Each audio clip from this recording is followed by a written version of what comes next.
जय भीम, नमो बुद्धाय। आप देख रहे WH न्यूज़। मैं हूँ विजय खौसे। इस वक्त मैं बोध गया में हूँ और बोध गया में मैं बताऊंगा कि 12 फरवरी से यहाँ पर जो है महाबोधि महाविहार मुक्ति के लिए जो आंदोलन चल रहा है उस धरना स्थल पर मैं हूँ। आप देख सकते हैं यही जो है धरना स्थल है। हजारों भिक्खु भंते जो है यहाँ पर आंदोलन पर बैठे हैं। अभी मैं ये बताऊंगा कि अभी जो है ये इधर बताइए 5 मई 83वां दिवस है आज। ये यहाँ पर आंदोलन का 83वां दिवस है, 83 डेज है। और ये पूरा जो है ये पंडाल यहाँ पे डाला है। और अभी शाम के बजे है 6:30 और सुबह से लेके शाम तक के यहाँ पर जो है आंदोलन भंती जी का चलता है। और उसके बाद जो है वंदना की जाती है। जो अभी भंती जी जो है वंदना कर रहे हैं। आप देख सकते हैं तमाम जो भंती जी है यहाँ पर वंदना कर रहे हैं। मैं ये आपको बताना चाहूँगा।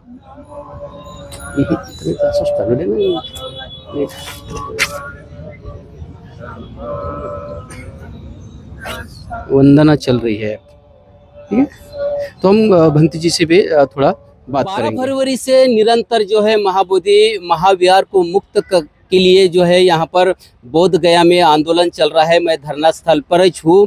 मेरे साथ में प्रज्ञाशील भंते जी है जो इस आंदोलन को लगातार लीड कर रहे हैं। और प्रज्ञाशील भंते जी जो है पूरे भारत भर में जो है ये आंदोलन को लेकर जाए हैं, निरंतर मेहनत कर रहे हैं कि महाबोधि महाविहार को मुक्त करने के लिए। तो आज प्रज्ञाशील भंते जी के साथ बात करेंगे। भंते जी, आपका चैनल पे स्वागत है। निरंतर जो है जो आंदोलन जो है 12 फरवरी से चल रहा है। आज 83वां दिन है। क्या स्थिति क्या है फिलहाल में अभी आंदोलन की? तमाम दर्शकों को बहुत बहुत साधुवाद, मंगल कामनाएं।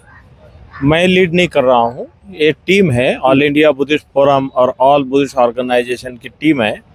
और लगभग 3 साल से इसकी तैयारी करके और फिर ये धरना बिठाया है। आज धरने का 83वां दिन है। आमरण अनशन से शुरू किया था। 17 दिन तक के जो महाबोधि विहार के सामने जो गोलंबर है वहाँ पर आमरण अनशन चल रहा था। बाद में प्रशासन के लोगों ने उठा करके जबरन गया में ले जा करके मेडिकल कॉलेज में सभी लोगों को डाल दिया था आधी रात में। बाद में वहाँ से दिन भर धरना चला है 28 तारीख को मेडिकल कॉलेज में। और फिर ये प्रशासन ने हमें बैठने की जगह उपलब्ध करा दी। तो 1 मार्च से यहाँ पर हम लोग बैठे हुए हैं और लगातार ये धरना चल रहा है। और इस धरना को समर्थन देने के लिए अलग अलग राज्यों से, अलग अलग प्रांतों से बहुत से लोग यहाँ आए। अलग अलग जो संगठन के लोग हैं, राजनीतिक है, सामाजिक है, धार्मिक है।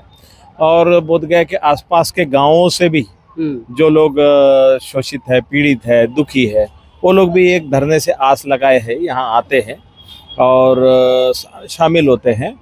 तो तमाम हमारे जितने भी बाबा साहब अम्बेडकर, फुले शाहू के मानने वाले लोग हैं, दादू नानक, रैदास, कबीर, जो बहुजन महापुरुषों के मानने वाले लोग हैं, वो आकर के समर्थन दे रहे हैं। क्योंकि ये बोधगया टेम्पल एक्ट 1949 ये संविधान विरोधी है, ये लोकतंत्र विरोधी है।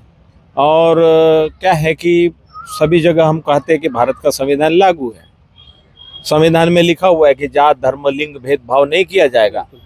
लेकिन आपको देखना है तो यहाँ गया जिले में देख सकते हैं कि गया जिले का जिलाधिकारी जो है वो मुस्लिम नहीं बन सकता, ईसाई नहीं बन सकता, सिख नहीं बन सकता, जैन नहीं बन सकता, लिंगायत नहीं बन सकता, बौद्ध नहीं बन सकता, पारसी नहीं बन सकता।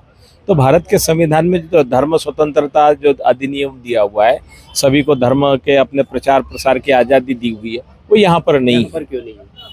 महाबोधि विहार जो दुनिया के बौद्धों की विरासत है, तो यहाँ पर वो पुराना कानून लागू होने की वजह से, पुराना अधिनियम के अनुसार व्यवस्था चलने की वजह से, तो जो प्रॉपर्टी और स्थान जितना कुछ है वो बौद्धों का है और संचालन बौद्धों के हाथों में नहीं है।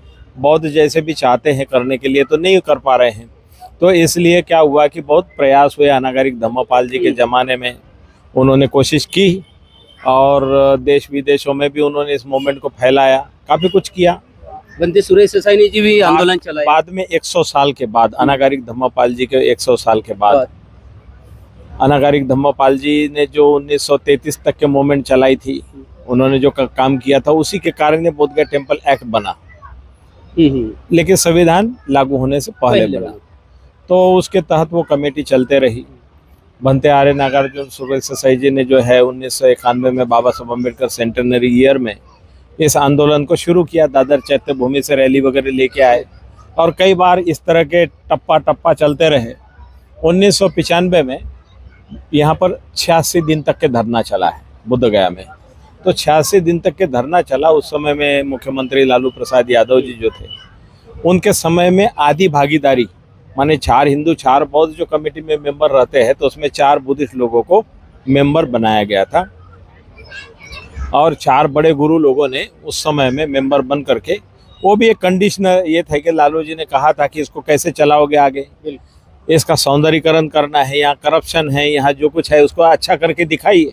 तो इसलिए अच्छा करके दिखाने के नाम पर 4 हमारे बड़े गुरु जो था आंदोलन करने वाले, जिसमें भंते आर्य नागार्जुन सुरेश ससाई, भदंत ज्ञानेश्वर महास्थवीर जो कुशीनगर के, और भदंत आनंद देव महाथेरो थे चंबल घाटी के जो काफ़ी उम्रदार थे, और भंते आनंद महाथेरो जो आगरा से थे। ये चारों मेंबर बने। मेंबर बनने के बाद में उन्होंने मुझे भिक्खु प्रभारी बनाया था। भिक्खु प्रभारी बनाया, सुपरिटेंडेंट का पद लिया। मैं वॉलंटियर सेवा देते रहा और 10 हमारे बनते लोगों को रखा महाबोधि विहार में सेवा देने के लिए। और हमने जितना अच्छा कर सके महाबोधि विहार के अंदर बाहर सौंदर्यीकरण का काम, साथ ही साथ जो बिजली बत्ती महाबोधि विहार के आसपास का सारा परिसर वगैरह सुंदर करने का काम किया और ट्रांसपेरेंसी लाई और बुद्ध जयंती वगैरह मनाने का शुरुआत किया। और महाबोधि विहार का रेनोवेशन के लिए भी तैयारी करके सारा फंड जुटाया। उसका दीवारों पर बहुत से क्रैक हो गए थे, पेड़ उग गए थे, वो सारा कुछ किया। तो 2001 तक के हमने काम संभाला। बाद में यहाँ पर कुछ ज़्यादा दान आने लगा, विकास होने लगा। ये देख करके बहुत से लोगों को नाकों में सलने लगा। तो मैं जब आया था तो पहली बार एक नागपुर से भंते सुरेश ससाई जी की हीरो होंडा मोटरसाइकिल लेके आया था, उससे काम कर रहा था। बंती जी के साथ में थे सुरेश ससाई जी? भंते सुरेश ससाई जी ने मेरे को चीवर दिया नागपुर में 1993 में। तो 1993 से 95 तक के मैंने काम किया। तो 95 में मेरे को यहाँ पर आंदोलन की ओर से बिठाया गया था और फिर आंदोलन की ओर से हम लोगों ने काफ़ी कुछ विकास के काम किए। बाद में क्या हुआ कि 2004 में नेशनल माइनॉरिटी कमीशन ने भंते सुरेश ससाई जी को अल्पसंख्यक आयोग में बिठाया। बाद में ये आंदोलन थोड़ा शिथिल पड़ने लगा, लेकिन अपने स्तर से थोड़ा जिंदा रहा। अभी लंबी गैप हुई, प्रचार प्रसार का काम चलते रहा। पुराने आंदोलन जितने भी हमारे हुए, उससे ये नया आंदोलन जो खड़ा हुआ है, इसकी वजह है कि अभी देश में CAA NRC के मुद्दे आए, हिंदू मुस्लिम के दंगे फसाद वाले मामले आए, अल्पसंख्यक पर अत्याचार बढ़ गए, हिंदू राष्ट्र बनाने वाला मामला जो जिधर उधर आया, अरुणाचल आसाम त्रिपुरा के बेल्ट में जो बहुसंख्यक पारंपरिक बुद्धिस्ट लोग हैं, वहाँ कुछ बुद्ध विहारों को जलाने की घटनाएं आई, वहाँ पर अत्याचार की घटनाएं आई। तो लोग जागने लगे। साथ ही साथ बंगाल में बुद्ध जयंती की छुट्टी को लेकर के, बुद्ध जयंती की छुट्टी नहीं होती थी सार्वजनिक, तो बंगाल में कुछ जो बौद्ध संस्थाएं हैं उन्होंने बार बार प्रयास किए, सरकार से मांग की, लेकिन वो सफल नहीं हो पाया। शाम में वंदना के बाद जो है आंदोलन जो है वो समाप्त होता है। फिर दूसरे दिन से फिर से आंदोलन की शुरुआत होती है।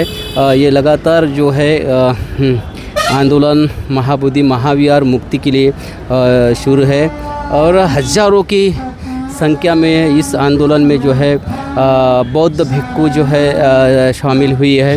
अभी जो लड़ाई जो है ये अभी आर पार की लड़ाई है। इस बार जो है महाबोधि महाविहार को मुक्त करेंगे ही, ऐसा ही संकल्प तमाम बौद्ध उपासक उपासिकाओं भंती जी ने लिया है। लड़ाई काफ़ी सालों से ये चल रही है, मगर इस बार जो है अभी बड़े पैमाने पे जो है 12 मई को भी बौद्ध गया में बहुत बड़े संख्या में जो है बौद्ध उपासक पूरे देश दुनिया से यहाँ पर आने की संभावना भी यहाँ पर जताई जा रही है। तो आंदोलन निश्चित रूप से अब बड़ा तो है ये, फिर सभी बौद्धों का भी यह भी कर्तव्य बनता है कि इस आंदोलन में आप भी सहभागी होना चाहिए। WH न्यूज़ भी लगातार इस आंदोलन को पूरे महाराष्ट्र के आंदोलन को कवरेज दे रहा है। अभी WS न्यूज़ की टीम जो है अभी फिलहाल महाबोधि महाविहार बोध गया में पहुंची है।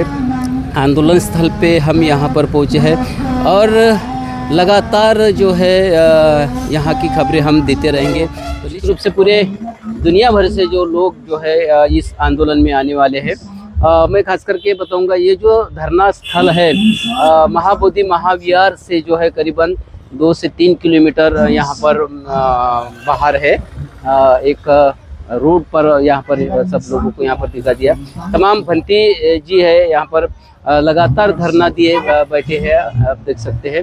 और यहीं से है जो है मार्गदर्शन भी करते हैं और भंते जी को। ये निरंतर जो इनका जो आंदोलन जो है सुबह से लेके शाम तक के ये शुरू रहता है। ये आंदोलन तेज करने के लिए जो है पूरे भारत भर में भी आंदोलन हुए हैं।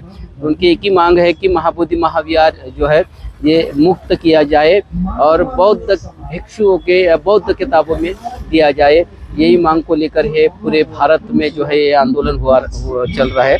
मैं आपको पूरे बताऊंगा। पंडाल जो है पंचशील के ध्वज से पूरा सजा हुआ है और तमाम लगातार जो है भंते जी इस लड़ाई में बने हुए हैं। मांग की है कि महाबोधि महाविहार मुक्त हो जाए और BT एक्ट जो बनाया है ये बिहार सरकार का वो निरस्त किया जाए। वो जब तक BT एक्ट निरस्त नहीं होगा तब तक ये जो कमेटी है जो वो बनी रहेंगी। तो उनकी जो लड़ाई है ये जो सरकार के खिलाफ लड़ाई है। सरकार BT एक्ट जो रद्द करेंगी तभी जो है वो बिहार जो है बौद्ध के ताबे में वो आएगा। मैं आपको फिर से पूरा जो दृश्य है वो ये यहाँ से डायरेक्ट बोध गया से मैं आपको बता रहा हूँ। तो 12 मई को जो है निश्चित रूप से आप भी बोध गया आइए और इस महाबोधि महामुक्ति आंदोलन में आप सहभागी होइए। तो निश्चित रूप से हम जो है आज से जो है लगातार जो बोध गया की पल पल की जो खबर है, आंदोलन की खबर है, यहाँ के भंते जी क्या कहते हैं, आम नागरिक क्या कहते हैं, ये पूरा जो रिपोर्टिंग हम ये करेंगे। तो WS न्यूज़ को लाइक और सब्सक्राइब करना न भूलिए। और मैं खास करके ये भी आपको विनती करूँगा कि स्कैनर दिया है WS न्यूज़ को धम्म दान भी करिए, क्योंकि हमारी स्वतंत्र पत्रकारिता को मजबूत करने के लिए आप धम्म दान भी अवश्य करें। देखते रहिए WS न्यूज़, लाइक करें, सब्सक्राइब करें। धन्यवाद, नमस्कार, नमो बुद्धाय, जय भीम।